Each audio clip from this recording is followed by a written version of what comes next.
आगमन विधि inductive method. आगमन विधि में अनुभवों, प्रयोगों तथा उदाहरण का विस्तृत अध्ययन करके उनके नियम बनाए जाते हैं। इस विधि में सर्वप्रथम शिक्षक विद्यार्थियों के सामने कुछ परिस्थितियां एवं उदाहरण को प्रस्तुत करता है।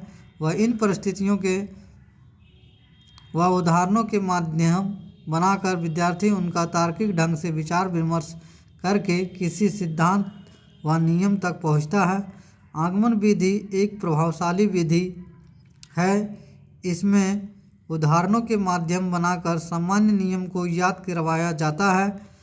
जोइस के अनुसार आगमन विशेष सिद्धांतों की सहायता से सामान्य नियम और विधि पूर्वक प्राप्त करने की क्रिया है।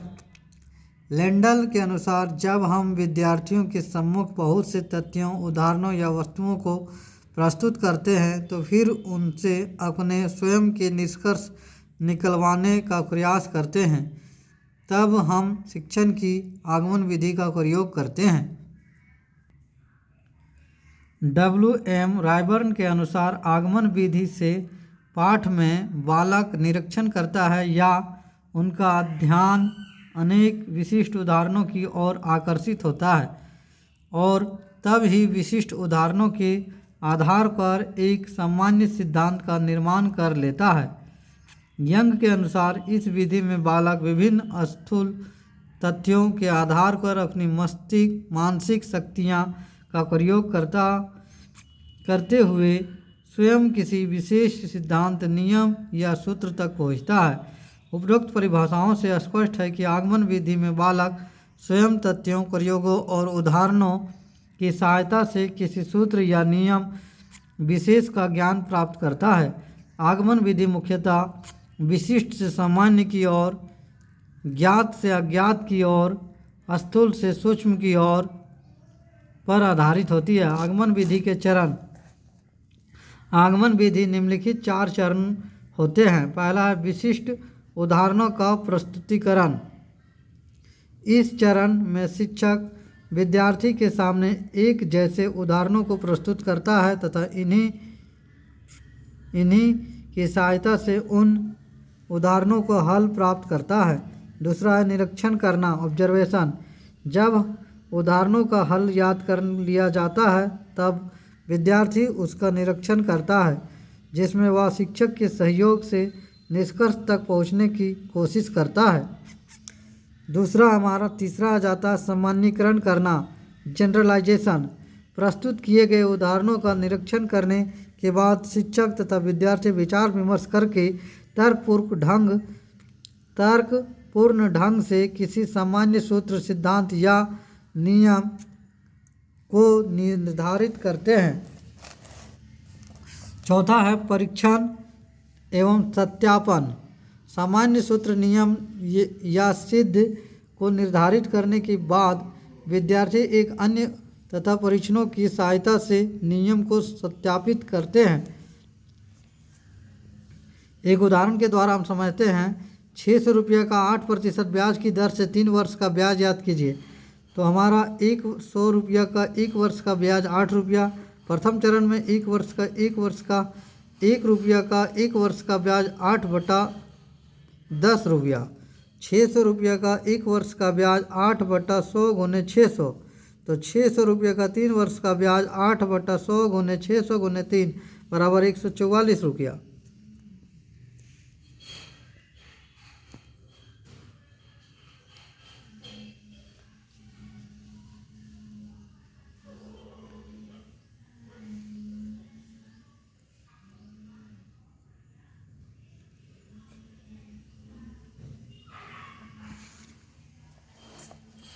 दूसरी चरण। शिक्षक प्रस्तुत उदाहरण में 3 वर्ष का ब्याज कितना है, विद्यार्थी बताएगा ब्याज 800/100 गुने 600 गुने 3 बराबर 144 रुपया। तृतीय चरण में प्रस्तुत उदाहरण में 3 वर्ष का साधारण ब्याज 8 गुने 100 गुने 600 गुने 3। तो यह साधारण ब्याज दर बटा 100 गुने मूलधन गुने समय। साधारण ब्याज बराबर दर गुने मूलधन गुने समय बटा 100।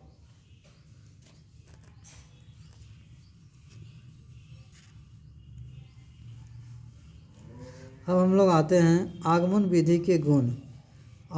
गणित शिक्षण में आगमन विधि के निम्नलिखित गुण होते हैं।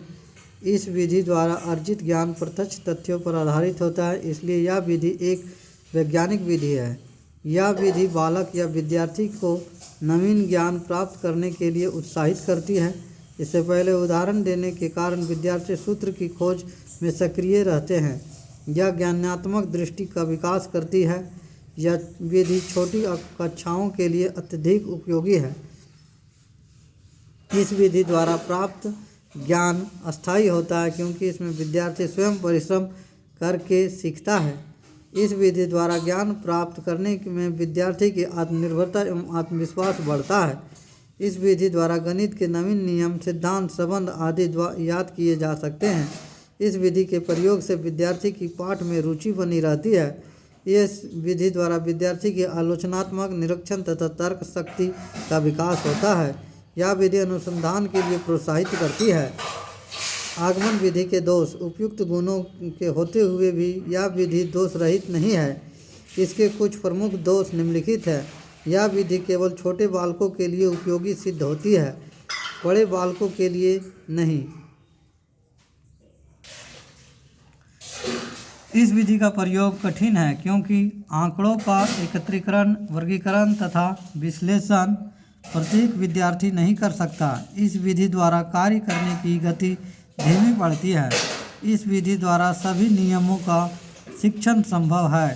संपूर्ण पाठ्यक्रम को इस विधि द्वारा पढ़ाया नहीं जा सकता है।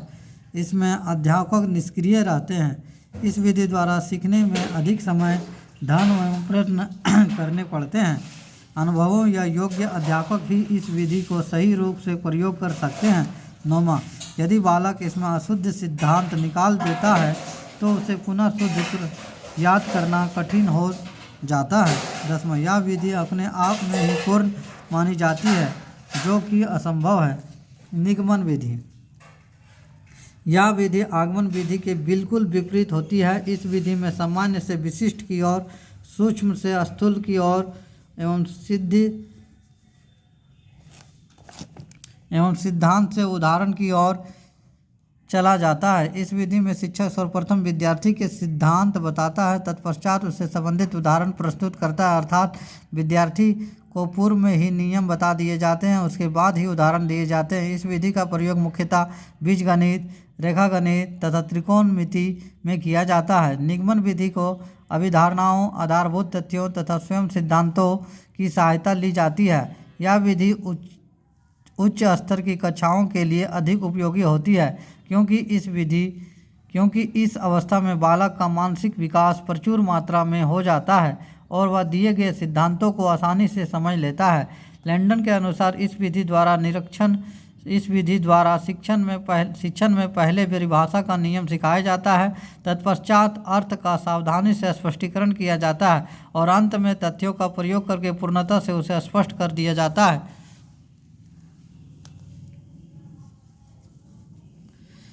डॉक्टर उन्नति बिश्नोई के अनुसार निगमन विधि वह विधि है जिसमें शिक्षक सर्वप्रथम सिद्धांतों को बताता है, उसके पश्चात उसके स्पष्ट करने के लिए संबंधित उदाहरण प्रस्तुत करता है। निगमन विधि के चरण। इसके निम्नलिखित 4 चरण होते हैं। पहला, सिद्धांतों का ज्ञान। सबसे पहले शिक्षक जो उन सिद्धांतों के बारे में ज्ञान होना अति आवश्यक है जिसका प्रस्तुतिकरण एवं विद्यार्थी के आगे कर रहा है। दूसरा, सिद्धांत या उदाहरण देना, टू गिव थ्योरीज और एग्जाम्पल्स। शिक्षक जब विद्यार्थियों को सिद्धांत बता देता है तब सिद्धांत की सत्यता को सिद्ध करने के लिए विभिन्न प्रकार के उदाहरणों को प्रस्तुत करता है। निष्कर्ष निकालना, डिराइव कंक्लूजन। विद्यार्थियों उदाहरणों की सहायता से उपयुक्त निष्कर्ष निकालते हैं।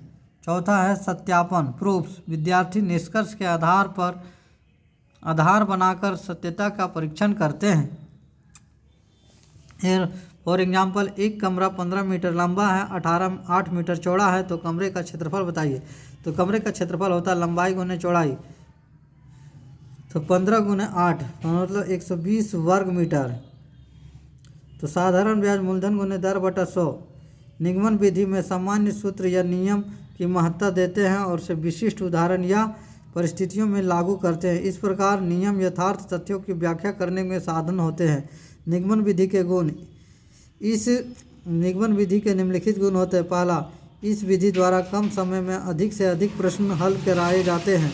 दूसरा, इस विधि में प्रयोग द्वारा समय की बचत होती है। तीसरा, यह बड़े बच्चों के लिए उपयोगी सिद्ध होता है। चौथा, इस विधि द्वारा निम्न स्तर का पाठ सीखा जा सकता है।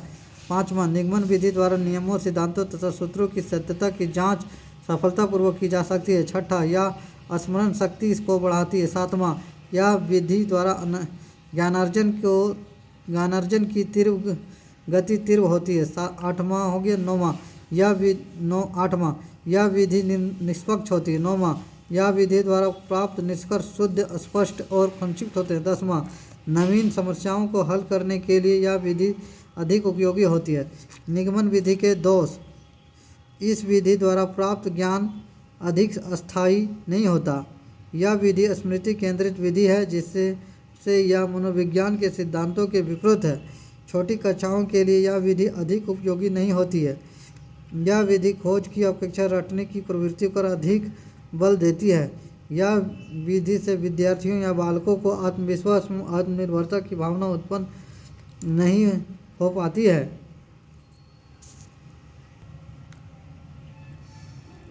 बच्चों में इस विधि द्वारा वैज्ञानिक दृष्टिकोण उत्पन्न नहीं हो पाता है। इस विधि में विद्यार्थी बिना उदाहरण को समझ नहीं पाते हैं। स्वतंत्रता पूर्वक इस विधि का प्रयोग नहीं किया जा सकता है। इस विधि में विद्यार्थियों को तर्क एवं अन्वेषण करने के अवसर प्राप्त नहीं होते हैं। आगमन एवं निगमन विधि में अंतर। आगमन विधि, इस विधि में विशिष्ट से सामान्य, उदाहरण से नियम और स्थूल से सूक्ष्म की ओर चला जाता है।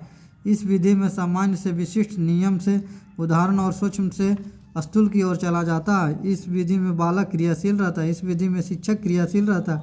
यह विधि सामान्यीकरण में सहायक होता है। यह विधि विद्यार्थियों के सामान्यीकरण करने में सहायक नहीं होते।